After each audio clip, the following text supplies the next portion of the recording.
Monti i përkeqësuar i orëve të fundit, i shoqëruar me rreshje shiu dhe erëra me fuqi të lartë, ka sjellë problematika në qytetin e Vlorës. Situata problematike është evidentuar në zonën bregdetare, veçanërisht përgjatë çetitores lungomare, ku era e fortë ka zhvendosur sasi të mëdha rëre drejt rrugës automobilistike. Siç shihet edhe nga pamjet në ekran, rëra ka përfunduar në Karexhat duke bllokuar kunetat anës rrugës, çka ka vështirësuar qarkullimin e mjeteve, por ka bllokuar edhe rrjetin e kanalizimeve.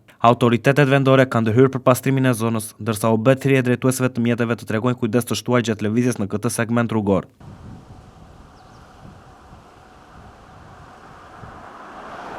Referuar njoftimit të Qendrës Kombëtare Operacionale të Emergjencave Civile, qytetarët informohen se ditën e hënë, më 5 janar 2026, rreshje të dendura shiu pritet të përfshin qarkun e Vlorës. Strukturat përgjegjëse u kanë bërë thirrje qytetarëve që të tregojnë vigjilent për çdo situatë të mundshme dhe të respektojnë këshillat dhe udhëzimet e autoriteteve. Në njoftim, theksohet gjithashtu se qytetarët duhet të shmangin parkimin e automjeteve në zonat me risk të lartë, pranë kanaleve kulluese, lumejve apo zonave bregdetare. Grupet e emergjencave civile bëjnë me dije se do të jenë në terren gjatë gjithë kohës për monitorimin e situatës dhe do të ndërhyjnë menjëherë në raste të tjera nevojshme. Autoritetet bëjnë apel qytetarëve të ndjekin vetëm njoftime zyrtare dhe të bashkëpunojnë me struktura përkatëse, me qëllim garantimin e sigurisë së jetës dhe të pronës. Ndërkohë, moti i përkeqësuar ka sjellë probleme edhe në drejtim të lundrimit detar. Kapiteneria e portit të Vlorës ka njoftuar pezullimin e përkohshëm të lundrimit për mjetet e vogla lundruese dhe për anijet e peshkimit, për shkak të tallgëzimit të fortë dhe erërave të rrezikshme në det të hapur. Sa i përket transportit detar të pasagjerëve, leja për udhëtimin e tragjedit në linjën Vlorë-Brindisi është dhënë vetëm në pasditën e kësaj të hënë, pasi lundrimi ishte pezulluar një ditë më parë. Drejt Italisë kanë udhëtuar rreth 800 pasagjerë dhe 240 automjete, ndërsa situata mbetet në monitorim të vazhdueshëm nga autoritetet përkatëse.